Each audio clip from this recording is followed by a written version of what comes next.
사연을 소개하겠습니다. 어느 아침 새언니에게 연락이 왔습니다. 아가씨, 전데요. 혹시 통화 괜찮으세요?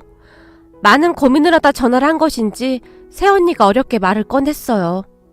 네, 전 괜찮아요. 근데 무슨 일 있어요? 아니요. 무슨 일이 있는 건 아닌데. 아가씨, 제 말 기분 나쁘게 생각하지 말고 들어줬으면 좋겠어요. 무슨 일이 있긴 있는 모양인지 새언니가 잔뜩 뜸을 들인 채 말했어요. 전 괜찮아요. 전 항상 언니 편이잖아요. 걱정 말고 말씀하세요. 아가씨, 다른 게 아니고 어머님 때문에 그러는데요. 우리 엄마요?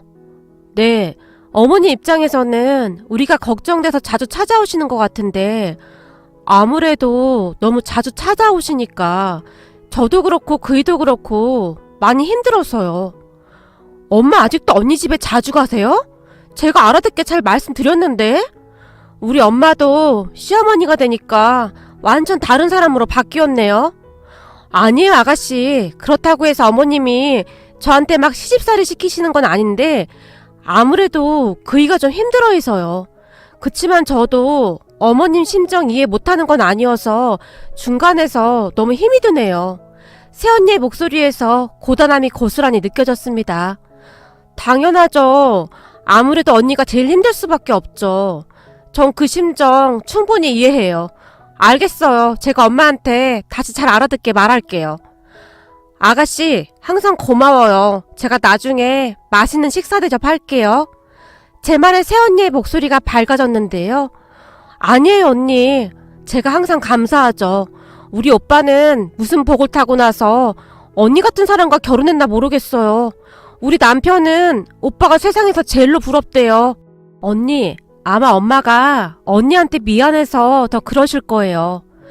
그럼요. 제가 어머님 마음을 왜 모르겠어요? 그러니까 아가씨가 말 좀 잘 해주세요.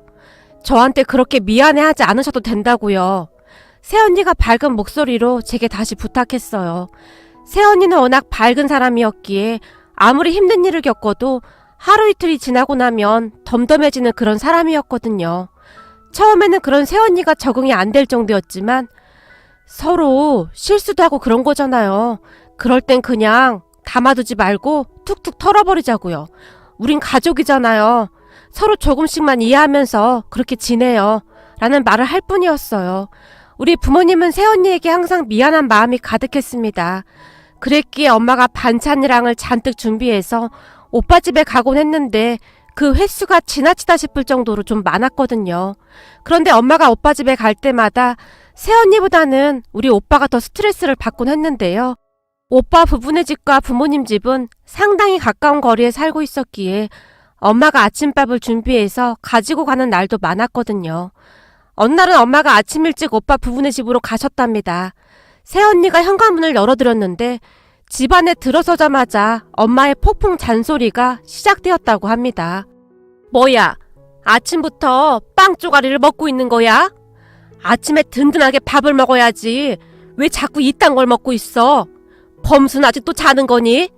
새언니를 보자마자 엄마의 잔소리가 시작되었다는데요. 어머님, 그이 아직 자고 있어요. 혜주가 감기에 걸려서 어젯밤에 잠을 좀 설쳤거든요. 뭐야? 그래도 그렇지. 지금 시간이 몇 시인데 아직까지 한낮을 처자빠자고 있어. 혜주가 밤새 칭얼거렸으면 너도 잠 설친 건 매 한 가지였겠구만. 지가 집에서 하는 게 뭐가 있다고 아직도 처자고 있어.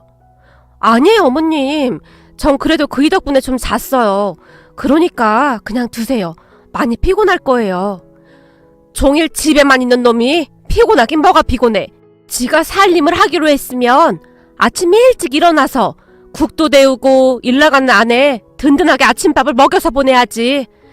내가 저거 보고 있으면 열불이나 못 살겠다 진짜. 잠깐만 기다려봐라. 내가 금방 아침상 차릴 테니까. 엄마가 급히 주방으로 가서는 아침상을 차리셨다고 하네요. 어머님, 전 진짜 괜찮아요. 그냥 빵에다 커피 먹는 게 훨씬 편해요. 아침밥 많이 먹고 출근하면 부대 껴서 불편하더라고요. 새언니가 급히 엄마를 말렸다는데요. 네가 그렇게 맨날 괜찮다 괜찮다 그러고 있으니까 저 인간이 아주 저렇게 천하태평인 거 아니겠니? 부하가 잔뜩 난 엄마가 오빠가 잠들어 있다던 방을 노려봤다는데요. 어머님, 전 요즘 그이가 집안 살림 다 해줘서 얼마나 편한지 모르겠어요. 거기다 예전 같았으면 해주 어린이집 등하교까지 정신이 하나도 없었잖아요. 요즘은 마음 편하게 일할 수 있어서 너무 좋아요. 그러니까 그이한테 너무 뭐라고 하지 마세요. 그 사람도 나름 하루 종일 정말 바쁘거든요. 원래 집안일이라는 게 해도 해도 끝이 없잖아요. 아유, 너는 참 속도 좋다. 난 도무지 이해가 안 되는구만. 엄마가 답답하다는 듯이 새언니를 바라봤다는데요. 우리 오빠 부부는 다른 집들과는 조금 다른 것이 있습니다. 그러니까 새언니가 경제활동을 하고 있고 오빠가 전업주부예요. 다른 사람들에게 이런 이야기를 하게 되면 다들 깜짝 놀라곤 하는데요. 새언니의 말에 따르면 그냥 역할만 바뀌었을 뿐이지 다른 집과 별반 다를 게 없다라는 말만 할 뿐입니다. 사실 새언니 연봉이 굉장히 세기도 하거든요. 하지만 부모님, 특히 엄마는 그런 오빠를 참 많이 못마땅해 했어요. 그렇게 엄마는 오빠가 자고 있던 방으로 들어가서 자고 있던 오빠의 등짝을 내리쳤다고 합니다. 아, 뭐야! 곤이 자고 있던 오빠가 깜짝 놀라서 일어났고, 네가 지금 처 자고 있을 때야? 네 처는 새벽부터 일 나간다고 빵 쪼가리 먹고 있는데 네가 아침이라도 차려줘야 할 거 아니야. 엄마, 나 해주 때문에 어제 한숨도 못 잤단 말이야. 내가 맨날 이러는 건 아니야. 평소에는 내가 밥 챙겨주거든? 그러니까 너무 그러지 좀 마. 됐어. 너 이럴 거면 당장 취직해. 내가 요즘 사돈들 얼굴 보기 얼마나 창피한 줄 알아? 아침부터 엄마가 한바탕 뒤집어 놓으셨다고 하네요. 그랬으니 새언니가 제게 부탁을 한 것 같았어요. 그렇게 제가 엄마에게 전화를 했습니다. 엄마, 제발 오빠네 집 좀 가지 마.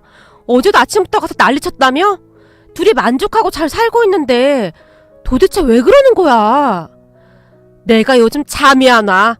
아니, 취직할 생각은 안 하고 저게 뭐 하는 짓이야? 제가 아무리 설명을 해도 엄마는 도저히 이해가 안 된다는 그런 목소리였어요. 하지만 그 뒤에도 오빠는 전업주부 생활을 계속했습니다. 우리가 보기에 오빠는 전업주부 생활에 아주 만족해 하는 듯 해보였어요. 그렇게 오빠는 시간이 지나면 지날수록 주부 생활에 익숙해져 갔습니다. 나중에는 적성에 맞는 일을 찾았다고 할 정도였으니까요. 오빠는 조카가 초등학교에 들어간 뒤 학교 일에도 아주 열성적이었는데요. 횡단보도 앞에서 깃발을 들고 녹색 어머니 회의라는 것도 참여를 할 정도였으니까요. 여보, 나 내일 녹색 어머니 회에 참여하는 날이야. 그거 신청한 거야? 새언니가 놀라서 물었다는데요. 당연하지. 그거 하면 선생님이 엄청 좋아하시는걸? 그리고 끝나면 엄마들하고 커피 한 잔씩 마시면서 정보도 많이 얻고 이래저래 얼마나 좋은데. 그래, 알았어. 당신이 육아를 잘 챙겨주니까 나도 얼마나 안심이 되는지 모르겠어. 우리 혜주도 표정이 엄청 밝아졌잖아. 아무리 생각해봐도 당신이 전업주부한 건 신의 한 수였어. 그러게, 나도 요즘 내 적성을 찾은 것 같아. 요리하는 것도 얼마나 재밌는지 몰라. 오빠와 새언니는 죽이 척척 맞았어요. 하지만 엄마는 그런 오빠를 계속해서 못마땅해 하셨는데요. 아니, 아무리 그래도 가장이 나가서 돈을 벌어와야지. 내가 진짜 속 터져서 못 살겠다. 저 인간이 얼마 전에는 나한테 깍두기 담그는 방법도 물어보더라니까. 내가 그냥 김치를 얼굴에 버무려버릴까 하다 참았어. 거기다 그 뭐냐, 녹색 어머니인가 뭔가를 한다고 학교 앞 횡단보도에 떡하니 서있지 뭐냐. 다들 엄마들만 나왔던데 혼자만 아빠가 나와서 그러고 있더라고. 내가 지나가다가 창피해서 얼른 피해버렸다니까. 엄마가 잔뜩 울상을 지으며 말했는데요. 내버려둬. 지들이 좋아서 한다는데 당신이 왜 난리야. 덕분에 당신도 그렇고 나도 그렇고 얼마나 편해졌어. 전에는 허구한 날 손녀 봐달라고 전화했었는데 요즘은 그런 전화 한 통도 없고 얼마나 좋아. 그냥 좋게 좋게 생각해. 둘 다 만족하고 살고 있다는데 뭘 걱정을 해. 시간이 지나면서 아빠는 오빠 부부를 이해하시는 듯 했어요. 아니, 녹색 어머니 회인가 뭔가 하는 것까지는 내가 이해해. 근데 말이야, 내가 얼마 전에 밑반찬 좀 갖다 주러 갔었는데 엄마, 오늘 우리 아파트 단지에 두부랑 청국장 싣고 다니면서 파는 트럭 아저씨가 왔었는데 나보고 글쎄 단골 VIP 고객이라고 두부 한 무를 공짜로 줬다니까? 라고 자랑까지 하고 있더라고. 그 말 듣고 어찌나 부하가 치밀어 오르던지 두부조림을 해쳐먹던지 김치찌개를 해쳐먹던지 혼자만이 처먹으라고 왔다니까? 엄마가 아빠를 보며 말을 했는데요. 아니 뭘 또 그렇게까지 하고 그랬어. 아빠가 머리를 절레절레 흔들었습니다. 그렇게 시간이 흘러 오빠 생일이 되었는데요. 하필 그날이 주말이기도 했기에 엄마가 음식을 바리바리 싸서 저까지 끌고 오빠네 집으로 갔습니다. 엄마, 언니가 어련히 알아서 잘 챙겨줄 텐데 뭘 이렇게까지 해. 네 언니 일하느라 바쁜데 그 성격에 오늘 생일상까지 차린다고 할까봐 그렇지. 아들 때문에 이게 뭔 고생이니 그래. 내가 며느리 보기가 미안하다 미안해. 엄마, 언니가 그런 걸로 막 눈치 주는 사람도 아닌데 뭘 그렇게 예민하게 굴어? 내가 볼 때 언니는 진짜 아무렇지도 않아 보이던데 오히려 오빠가 전업주부 하는 거 엄청 좋아하던데? 네가 이래서 철딱서니가 없다는 거야. 네 새언니가 말은 그렇게 해도 지금 속이 어떻겠니? 얼른 음식 한 거나 잘 챙겨 들어. 그렇게 저는 엄마를 따라 오빠네 아파트에 도착했습니다. 오빠네 집이 2층이었기에 그냥 계단으로 올라가고 있었는데요. 어디선가 익숙한 목소리가 들려왔어요. 김서방 그런 거 사도는 아직 모르시는 거지? 그렇지 뭐. 아시면 괜히 걱정만 하실 테니까 차라리 모르는 게 약일 것 같아서 말씀 안 드렸어. 근데 회사 관둔 뒤로 건강이 진짜 많이 좋아졌어. 얼마나 다행인지 모르겠어. 전에 회사 그 정과장 때문에 스트레스 받는다고 그렇게 말했었는데 그때 빨리 그만두라고 할 걸 진짜 후회가 되더라고. 얼마나 힘들었으면 그랬겠어.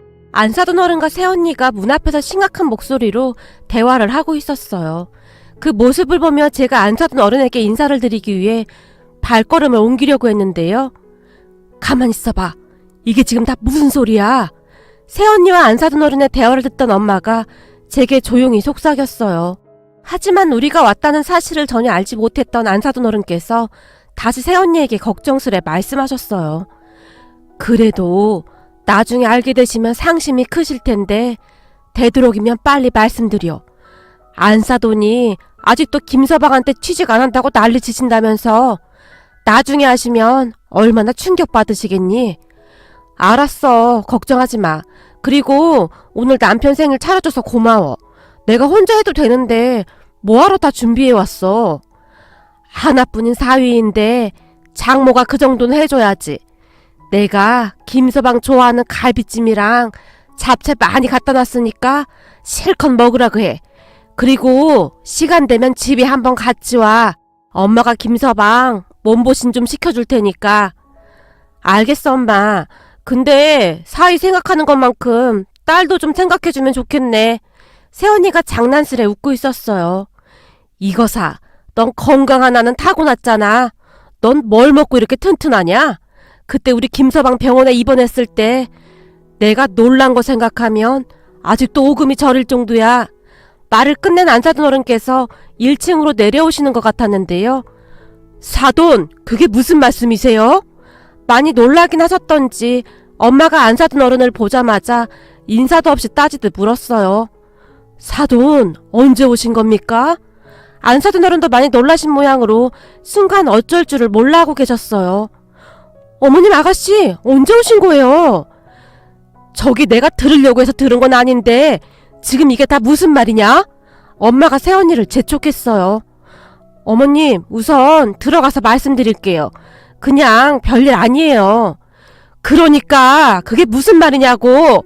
순간 엄마의 목소리가 높아져 있었어요.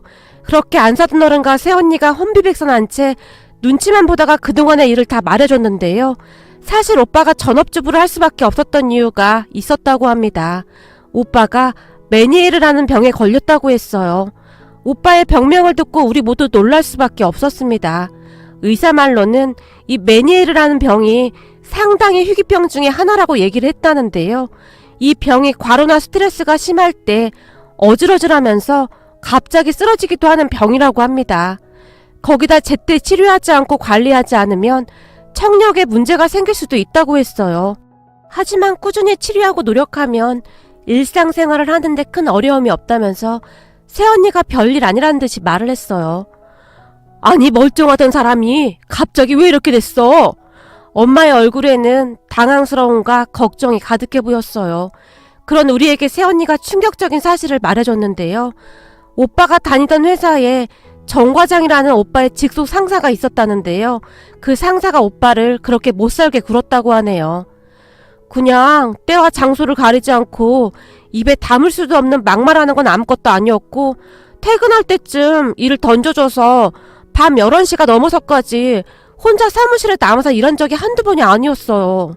그 정 과장이란 사람이 자기 술 약속 있을 때면 억지로 남편까지 데리고 가서는 술자리 끝날 때까지 옆에 데리고 있다가 남편한테 정 과장 집까지 대리운전 시킨 적도 허다했대요. 그래도 가장이라고 그냥 꾹 참았더라고요. 그래서 병이 더 심해진 게 아닌가 싶기도 해요. 그렇게 새언니가 정 과장의 만행에 대해 이야기를 하기 시작했습니다.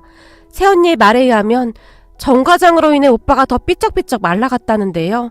정 과장이란 인간은 정말 비열하고 얍삽한 그런 인간이었답니다. 그러니까 상사들 앞에서는 굽신굽신하면서 온갖 아부를 다 떨어댔지만 밑에 직원들에게는 정말 함부로 하는 인간 말종이었다는데요. 원래부터 잘 참고 조용하던 오빠였기에 그냥 꾹 참았던 것 같았어요. 그러던 어느 날 정 과장이 오빠에게 본사에 올릴 기한지를 작성해서 가지고 오라고 했다는데요. 우리 오빠는 서울의 명문대까지는 아니었지만 그래도 서울에 있는 대학을 졸업한 사람이었어요. 하지만 정 과장은 명문대를 나온 사람이었기에 그 자부심이 어마어마했다는데요. 회사 팀장부터 부장까지 다 같은 대학교를 나왔기에 정 과장이 더욱 기구만장한 채 오빠에게 막말을 일삼았다고 합니다. 야, 넌 기한지를 발로 작성했냐? 이걸 본사에 어떻게 올려? 오빠의 얼굴에다 그 기한지 종이를 던져버리더랍니다. 이래서 사람들이 명문대 나온 사람을 선호하는 거야. 어디 이름도 없는 대학을 나오니 이따구로 만들어 오지. 퇴근하고 남아서 다 만들어놔.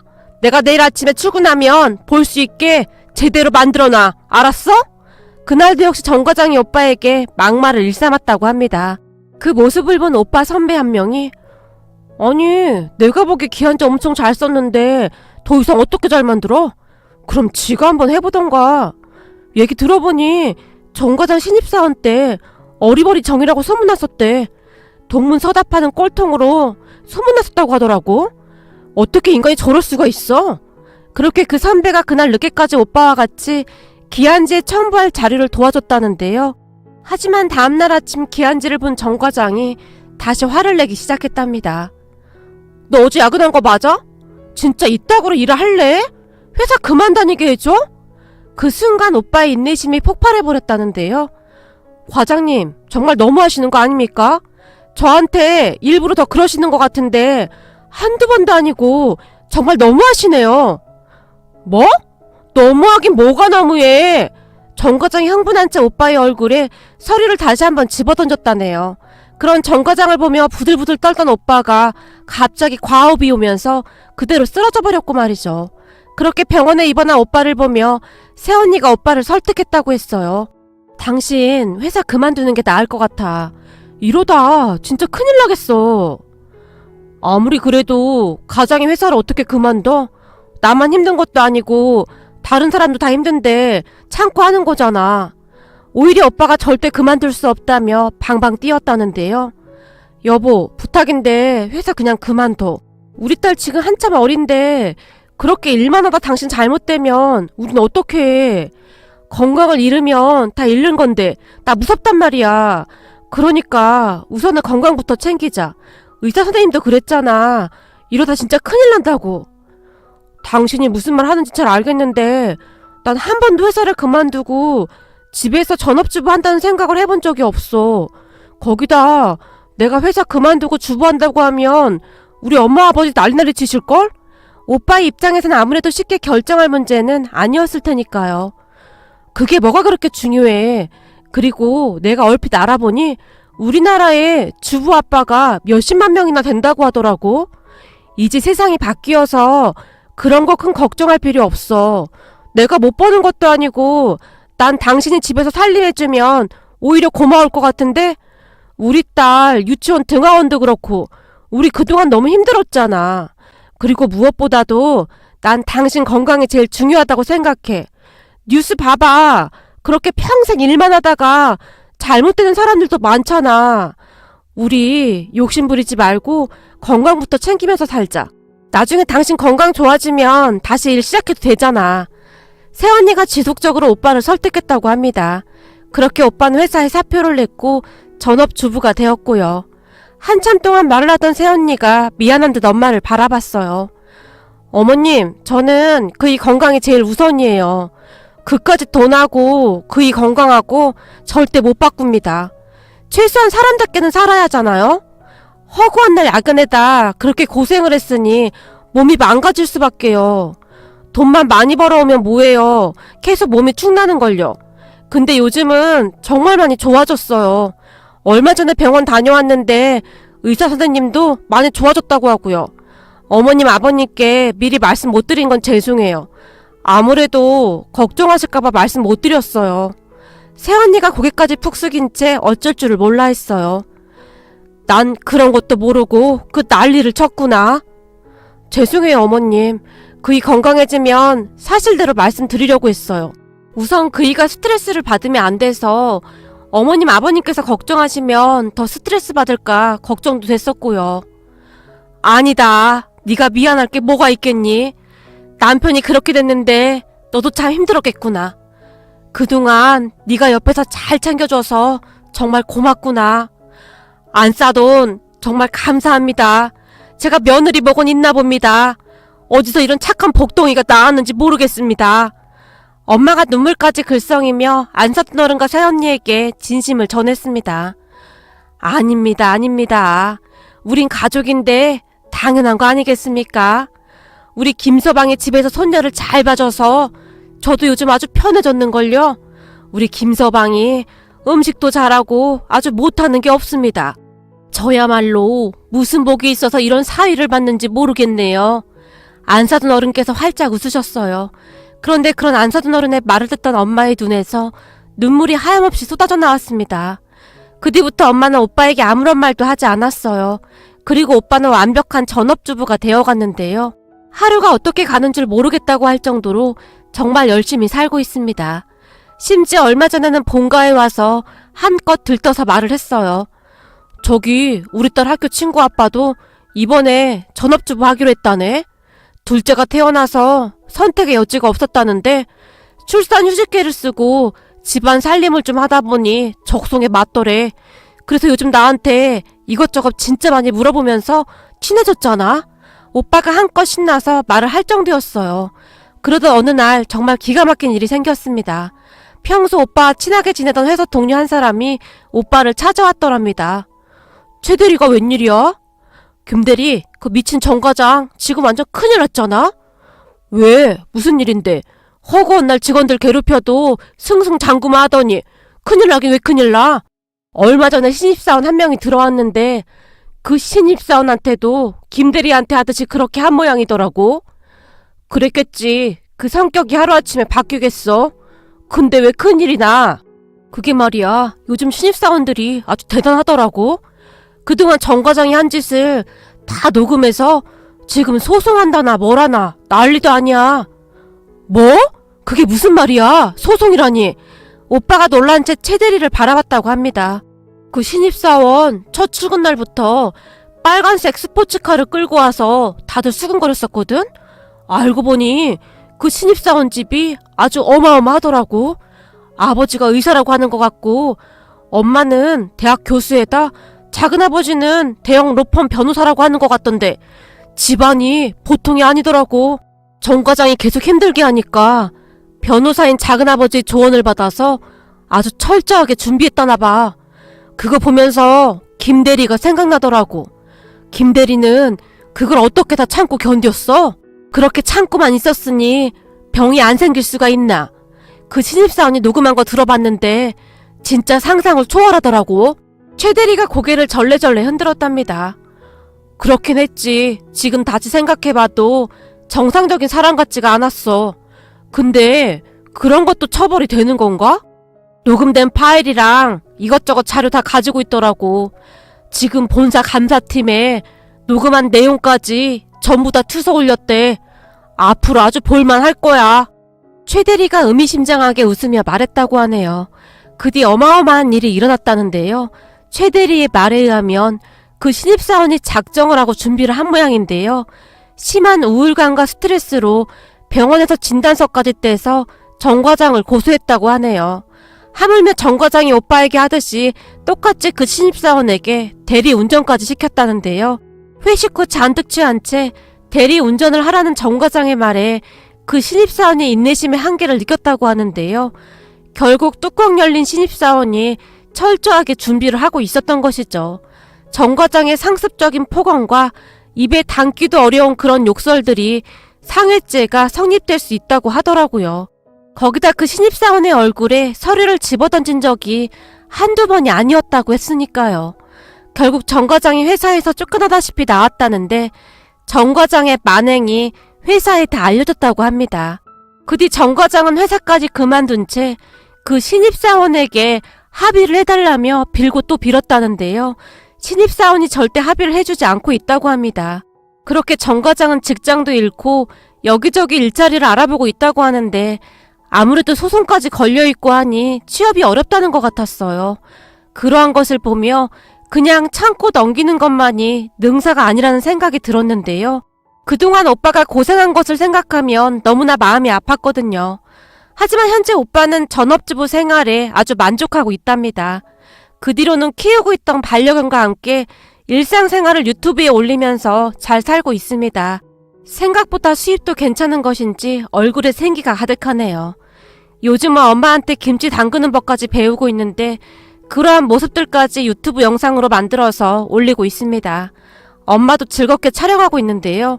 수입이 나올 때마다 엄마에게 용돈도 짭짤하게 드리고 있어서 요즘 엄마도 신바람이 나셨네요. 이제는 우리 오빠의 건강도 많이 좋아져서 얼마나 다행인지 모르겠습니다.